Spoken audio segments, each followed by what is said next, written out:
Hello friends and greetings for the day. Welcome back to another tutorial on ISTQB Advanced Level Test Management Certification. We are in Chapter 3 talking about managing the team, continuing ahead with 3.2, that is stakeholder relationship. And today shall be covering the next and last topic of this chapter, that is 3.2.2, cost benefit relationship of testing. And right here, we would try understanding what we discussed in our previous tutorial, that how a cost of quality can be measured with help of some sample information and detailed explanation.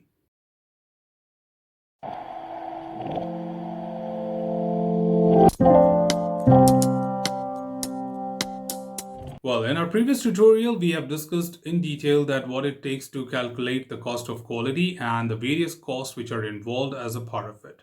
In this tutorial, we would be trying to add more value in detail that how this cost relationship works when it comes to testing and how it is important for a test manager to consider all the various estimated cost to determine that testing can save a lot of cost in the external failure. And to do that, we would like to understand furthermore that how this calculation is being done with some sample example, but at the same time adding more value to the explanation of how important it is to work on the cost of quality. So right here to talk about, while most organizations consider testing valuable, in some sense, few managers, including test managers, can quantify, describe, or articulate that value. In addition, many test managers, test lead, and testers focus on operational details of testing while ignoring the large tactical and strategic issues related to testing that other stakeholders, especially managers, do care about. Now here, the testing delivers benefit to organization, project, and or operation in both quantitative and qualitative ways, where qualitative benefits include improved reputation for quality, smoother and more predictable releases, increased confidence, protection from legal liability, and a reduction of risk of loss of entire mission or even lives. Whereas quantitative benefits include the defects found for preventive or fixed prior to release, defects that were found to be known prior to releases, which can be like not fixed but documented, perhaps with workarounds, and cost benefit, which is certainly reducing the risk level by running tests and delivering information on project, process, and product stages. To keep it simple and easy to understand, we are talking about the multiple benefits by conducting testing you can achieve on a particular product. Of course, we are saying here that these testing activities can be measured in two different ways. That is, it can give you qualitative values or benefits and quantitative benefits as well. Qualitative values are those which cannot be measured in number but can be understood and can be realized and felt by the other stakeholders also. For example, as we interact with certain amount of test cases by performing required amount of executions and certainly identifying a lot of defects and fixing them, we can have a confidence built together that so far we have tested so much and these are the number of defects we have found, and at this point we have built this level of confidence on the product, which can certainly be assuring the rest of the organization and stakeholder that this product can now go live in the market and chances of failure or critical failure are pretty low. If in the case, of course, the defects are found, they would be very minor or very simple, but will not have large impacts on the end users. But however, cannot have a numeric output, thus they are referred to as qualitative measures or benefits. On the other hand, quantitative measures can certainly be with the number of artifacts which we have involved in.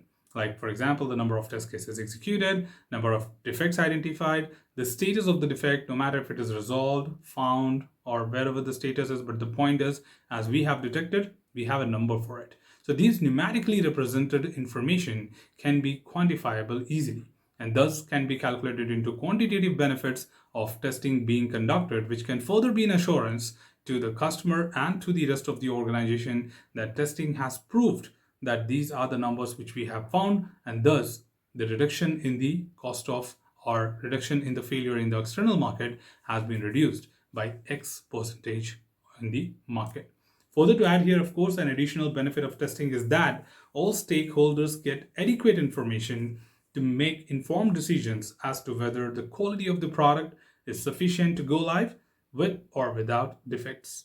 Sometimes going live with known defects is much better than waiting to go live until defects are resolved. In these cases, in which a defect can be tolerated, it is heavily dependent on the probability of the occurrence and severity of that defect. So certainly at this amount of time or this point of time, we would like to talk about that it is measured by the test manager at any point of time that we may have defects which may have not been resolved yet. We make a decision that is it okay to go with these known defects live or should we look forward to fix. If the cost of delaying the project while fixing the defect is higher, we look forward to go live with the known defects.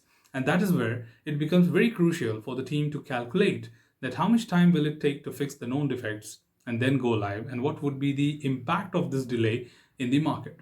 And at the same time, we check that if we can go live with known defects, then what amount of money would be saved, right? But at the same time, we should also be careful that if you're going live with known defects, then what would be the cost of dealing with those defects if consumer or end users experience that, and also to make sure that how we can mask it, probably hide it in a way that the consumers never experience those problems.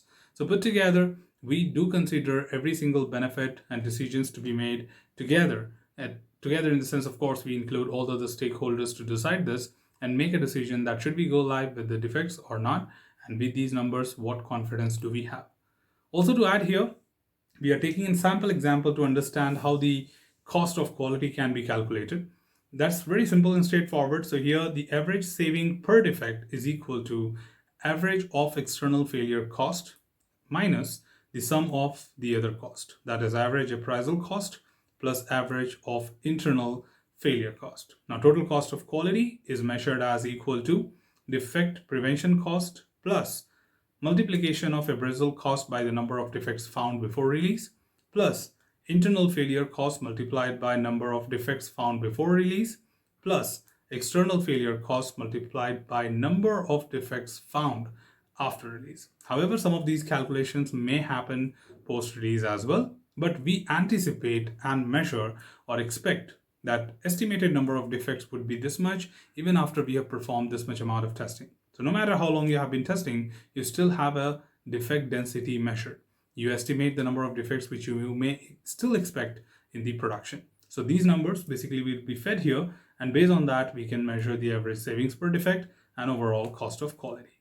So as an example, assume that you have calculated the following cost of quality per defect or a product, that is defect prevention cost as $180, average appraisal cost per defect is $500, average of internal failure cost per defect is $200, and finally the average of external failure cost per defect is $4,000. Here you can pretty much see the cost of dealing with defects in the production is very, very high. By just investing a little bit of, say for example, $880, you can save the overall cost of external failure by a lot.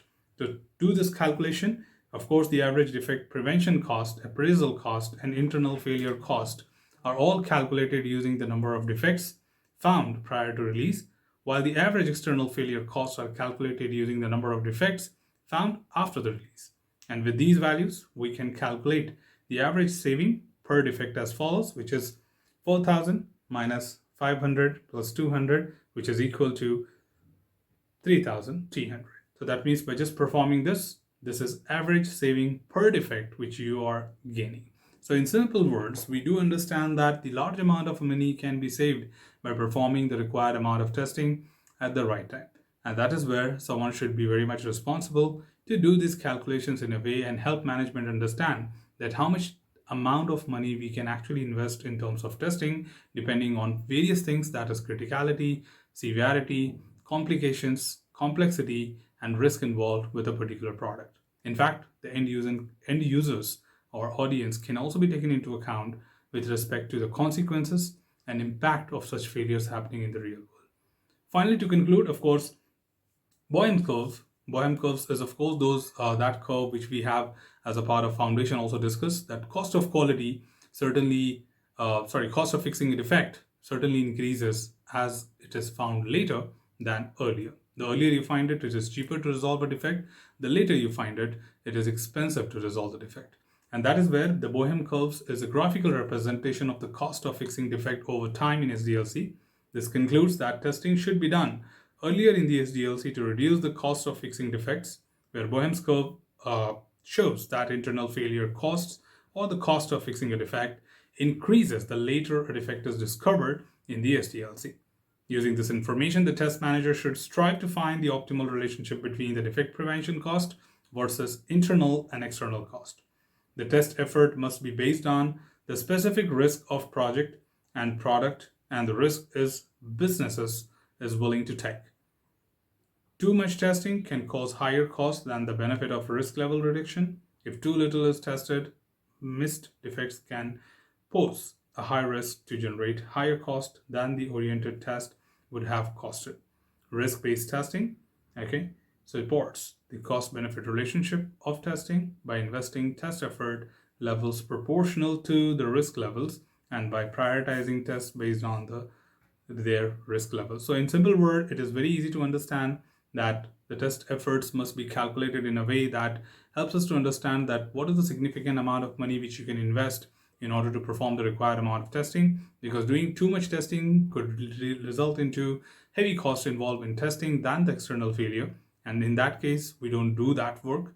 Of course, say for example, if the external failure cost is $1,000 and performing testing is going beyond 1,000, then I would prefer to go fail into the market, because by investing $2,000 in testing, if I'm saving the cost of $1,000, then I think we are just making the product more expensive.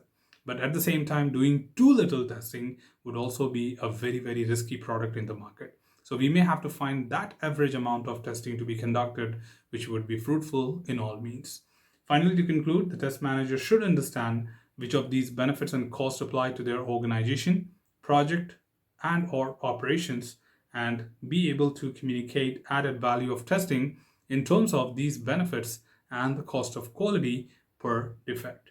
So for the rest of the organization, it is important that how exactly testing represent themselves, that what exactly we are going to do in order to reduce the overall cost of failure in the external market by performing this required amount of testing. So a test manager must have the capabilities to present this in terms of numbers to the rest of the organization. So that's pretty much what we had from this particular tutorial, team. Should you have anything else, feel free to comment below. I'm always there to address your queries and answer them well. Till then, keep learning, keep exploring, keep understanding the context. Thanks for watching the video, team, and happy learning.